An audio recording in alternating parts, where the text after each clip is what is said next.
Welcome to my YouTube channel Shades of AIMS. I am Lucky Bansal, MBBS second year student at AIMS Kalyani.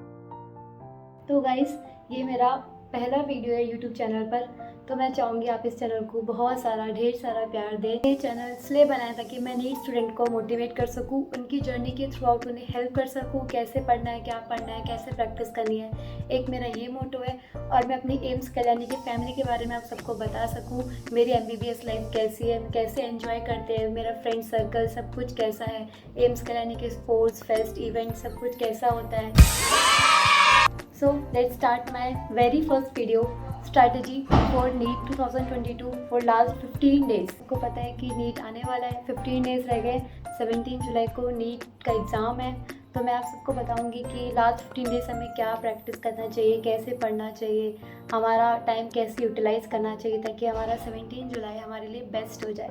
ठीक है, तो हम start करते हैं paper attempting strategy के साथ। जैसे मेरा जो तरीका था पेपर अटैम्प्ट करने का वो ये था कि मैं सबसे पहले केमिस्ट्री अटैम्प्ट करती थी, उसके बाद मैं बायोलॉजी करती थी, फिर लास्ट में मैं फिज़िक्स करती थी, क्योंकि फ़िज़िक्स मेरे को थोड़ा मेरे अकॉर्डिंग टाइम कंज्यूमिंग लगता था, इसलिए मैं उसको हमेशा लास्ट में करती थी।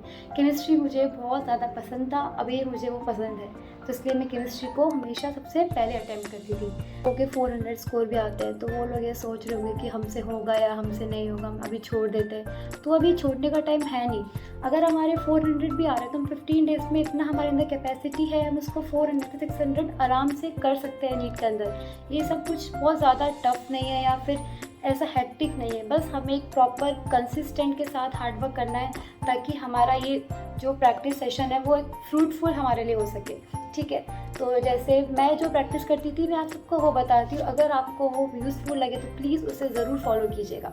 जैसे 15 डेज़ या 20 डेज़ पहले मैंने क्या किया था, मैंने सारे प्रीवियस ईयर्स नीट के जितने भी थे 2000 नीट और वो CBSE के जो भी था सारा कलेक्ट किए पेपर्स, और मैंने उन सबको सॉल्व करना स्टार्ट किया। मैं रोज़ 2 पेपर तो कम से कम सॉल्व करती थी। जैसे मैंने सुबह 3 आवर कर लिए और एक 2 to 5 के टाइम में कर ली, ताकि मुझे उस टाइम की हैबिट हो जाए कि हाँ मैं नीट के दिन बैठ जाऊँ, मुझे नींद नहीं आए। ठीक है, तो मान लो मैंने एक पेपर सुबह किया, एक पेपर दोपहर में किया, तो मैं उन दोनों को करने के बाद शाम के वक्त उन दोनों को अच्छे से प्रॉपर एनालाइज करती थी। जैसे मैंने सुबह का पेपर किया, अब मैंने उसको चेक करके रख लिया, मुझे पता है मेरे उसके अंदर क्या रॉन्ग हुआ है, क्या सही है, क्या गलत है।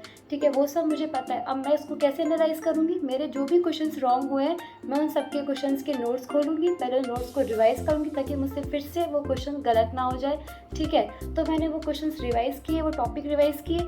अब उसके बाद मुझे क्या करना है, जो क्वेश्चंस मेरे गलत हुए उन सबको मैं फिर से एक बार सॉल्व करूँ ताकि वो सब मुझे अच्छे से कॉन्सेप्ट मेरे माइंड में सेट हो जाए, क्योंकि अगर हम उसको छोड़ देंगे ना टॉपिक पढ़ने के बाद तो हमें वो क्वेश्चंस होंगे नहीं दोबारा। ठीक है, तो टॉपिक्स पढ़ने के बाद हमें वो क्वेश्चंस फिर से एक बार ट्राई करने चाहिए कि हमसे कितना अभी हो पा रहा है, कितना नहीं। नीट का पैटर्न हमेशा होता है कि अगर हम जितने प्रीवियस ईयर सॉल्व करते हैं तो क्वेश्चंस रिपीट हमेशा होते हैं और सेम पैटर्न के क्वेश्चंस हमेशा आते हैं। ऐसा कुछ नहीं कि अभी कुछ और पैटर्न आया, नेक्स्ट ईयर कुछ और होगा, ऐसा कुछ नहीं होता है। पैटर्न हमेशा ऑलमोस्ट सेम ही रहता है, बस कुछ क्वेश्चंस में कभी ऊपर नीचे होता है। ठीक है, तो एक तरीका मेरा ये होता था, तो मेरे को कम से कम एक पेपर को पूरा कंप्लीट करने में 3 आवर सिटिंग देना, फिर चेक करना, फिर एनालाइज करके दोबारा सॉल्व करना, तो 5 to 6 आवर मेरे को आराम से लग जाते थे एक पेपर के लिए।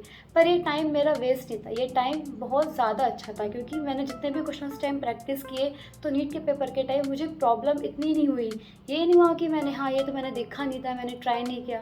अगर हम लास्ट के टाइम कुछ नया टॉपिक पढ़ते हैं जो हमने कभी नहीं पढ़ा हो तो वो हमारे लिए ज़रूर बुरा हो सकता है कि हाँ हम कुछ नया देख रहे हैं पर हमें वो समझ नहीं आ रहा, हमारे माइंड में सिर्फ वही घूम रहा है। तो हमें वो सब कुछ नहीं करना है। हमें क्या करना है, जो टॉपिक हमने पहले पढ़ रखे पूरे 2 साल 1 साल जो भी हमने पढ़ा है, हमें सिर्फ उसी को बार बार रिवाइज़ करना है, उसी के कंसेप्ट्स को हमें बहुत अच्छा करके रखना है। और दूसरा ये होता है कि जो भी आपने पेपर सॉल्व किया, आपके जो भी क्वेश्चन हुए उसके कुछ फॉर्मूले है या फिर बायोलॉजी में कुछ क्वेश्चंस रह गए, उस सेंटेंस को, उन लाइन्स को एक पेपर में लिख के रख लो, ताकि नीट से पहले हम नीट से 1-2 दिन पहले हम उन चीज़ को रिवाइज़ कर सकें।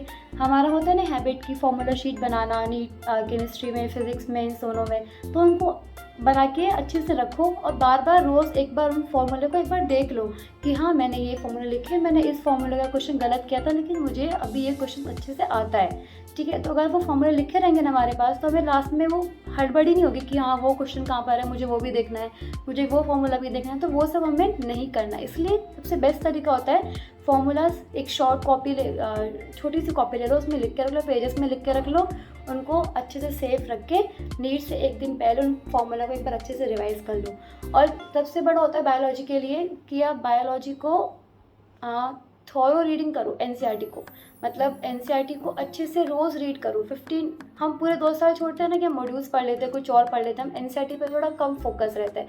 लेकिन अगर 15 डेज़ पहले भी हम एनसीईआरटी पढ़ना अच्छे से स्टार्ट कर देते हैं ना, तो भी आराम से हो जाता है। तो एनसीईआरटी को रेगुलर बेसिस पे 2 बार 3 बार आराम से कंप्लीट कर लो, मतलब डेली के 3 चैप्टर्स 4 चैप्टर्स आराम से रीड लगाओ, और नीट से 3 दिन पहले एक बार फिर से उसको रिवाइज कर लो एनसीईआरटी को, मतलब एक बार देख लो ऊपर से कि हाँ ये डायग्राम्स है, ये चीज़ है, ये इंपॉर्टेंट है, ये वाला चीज़ देखना है, वो करना है। बायोलॉजी में करने का तरीका होता है, बायोलॉजी में लास्ट में मॉड्यूल्स वगैरह वो कुछ एक्स्ट्रा नोट्स कुछ नहीं करना है, सिर्फ एनसीईआरटी पे फोकस रहो, एनसीईआरटी की इंपॉर्टेंट चीज़ों पे फोकस रहो, डायग्राम्स को अच्छे से, ऑर्गेनिक केमिस्ट्री कोई ऑप्शन नहीं है, आपने जो नोट्स बना के रखे हैं उसके इनऑर्गेनिक के वो नोट्स अच्छे से याद कर लो, नोट्स को रट लो, क्योंकि इनऑर्गेनिक एक्सेप्शंस होता है पूरा, तो इसलिए एक्सेप्शन, हर एक एक्सेप्शन को अच्छे से देख लो कि हाँ इस टॉपिक में ऐसे हो सकता है, वो हो रहा है, ये हो रहा है। तो उन सबका आपने जो भी 15 डेज़ में बना के रखा है फॉर्मूला, वो लास्ट 3 या 4 डेज़ में रिवाइज़ करने के लिए होते हैं, तो उस सबको अच्छे से देख लेना चाहिए एक बार। और इनऑर्गेनिक की तो एनसीईआरटी से एक बार हो सके तो एक बार रीडिंग लगा लेनी चाहिए,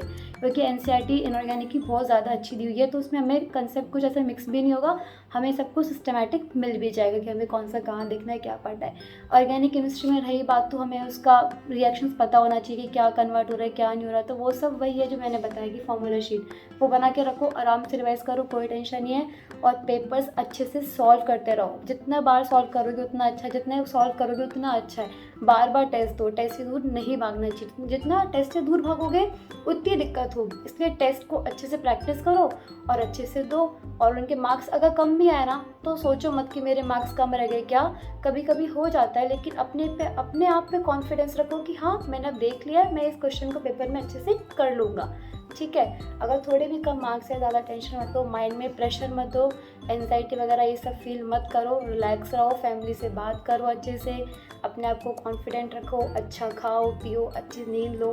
तो मेरा तरीका ये था, जितना हो सके उतना पेपर प्रैक्टिस और मेरी फॉर्मूला शीट बनाना 15 डेज़ में, मैं जो भी मैंने क्वेश्चंस गलत किए उन सबको लिखना, एक बार देख लेना लास्ट में। तो मेरे को ये सब बहुत हेल्पफुल था पेपर के टाइम, क्योंकि हमें पेपर्स याद रहता है कि हमने ये लिखा था, वो लिखा था, हमें लिखा हुआ अच्छे से याद भी रहता है कि, और जो क्वेश्चन हमने दोबारा अटैम्प्ट किए होते हैं ना, हमें वो भी अच्छे से याद रहते हैं। तो ये बहुत बेस्ट तरीका है। तो मैं आप सबको यही बोलूँगी, टेंशन मत लेना, आराम से रहना, मार्क्स मॉक टेस्ट के मार्क्स पे ज़्यादा फोकस नहीं करना, बस अपनी प्रैक्टिस को देखना, अपनी प्रैक्टिस को बहुत इम्प्रूव करना हर बार, और ये आप सबके लिए बहुत ज़्यादा फ्रूटफुल होगा। और मेरी तरफ से ऑल द बेस्ट सारे नीट एस्पिरेंट्स के लिए। And thank you so much guys for watching this video. Like, share and subscribe and please hit the bell icon. Thank you so much. And ऐसे ही videos आते रहेंगे आप सबको motivate करने के लिए, मैं अपने एम्स के वीडियोस भी डालूंगी। लाइक शेयर और कमेंट करना मत भूलना, बाथरूम जाने नहीं भूलते ना, ये भी मत भूलना। अगर आपने सब्सक्राइब नहीं किया तो काला कौवा काटेगा।